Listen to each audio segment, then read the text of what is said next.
Supreme कोर्टात जे शिंदे गटाचे वकील आहेत ते शेड्यूल 10 प्रमाणे युक्तिवाद करतील आणि गटनेत्याने आपला संपूर्ण युक्तिवाद होईल ना, मग आता कशाला युक्तिवाद, इथे युक्तिवाद करू नका ना, ही काय युक्तिवादाची जागा नाही आहे ना, युक्तिवाद झाल्यावर पाहू.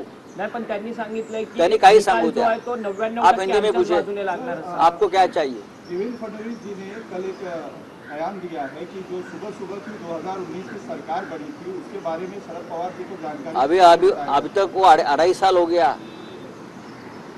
वही सपना देख रहे हैं सुबह का.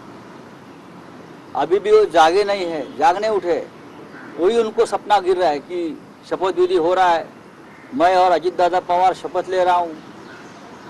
कब तक चलेगा ये, कब तक ये चक्की पिसते रहेंगे भाई. देखो, उनको 2.5-3 साल हो गया है और पवार साहब का उनसे कोई संबंध नहीं है. अगर पवार साहब ये सब कुछ कांड करते तो सरकार चलती हो 5 साल के लिए. ये आपका अब क्या सफलता है. आप एक भी विधायक नहीं तोड़ सके उस वक्त, ना शिवसेना के, ना एनसीपी के, ना कांग्रेस के.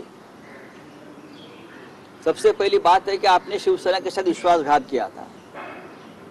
बाद में आप वो विश्वासघात पवार साहब से कर रहे थे, वो भी आपको उसमें सफलता नहीं मिली. फिर 3 साल के बाद आपने ये शुरू किया कार्यक्रम, ईडी, सीबीआई, इनकम टैक्स का इस्तेमाल करके, पैसों का इस्तेमाल करके हमारे लोग तोड़े. बात ऐसी है, अगर ये राजनीति और विश्वासघात है तो आपके साथ जो विश्वासघात हुआ ऐसे आप बोल रहे हो, तो उसके लिए आप क्यों रोना रो रहे हो. हमारे साथ भी आपने विश्वासघात ही किया है ना.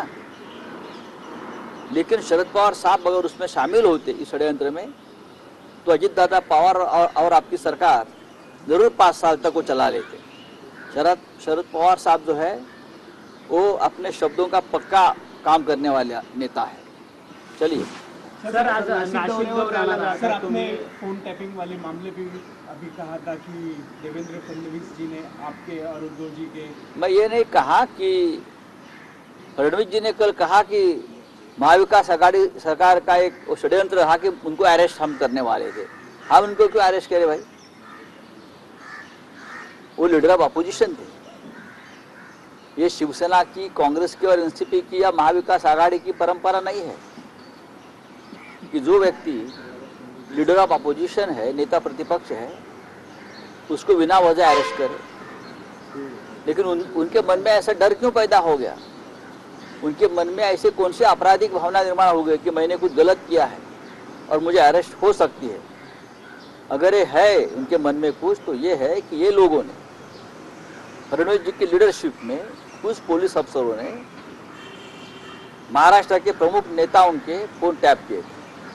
जब ये सरकार बंद रही थी तो एमएलए, बाद में उद्धव जी, नाना पटोले जी, अजित पवार, संजय राउत, पवार साहब, सुप्रिया सुळे, ये सभी प्रमुख लोगों के फोन टैप करके वो हमारी बातें सुन रहे थे.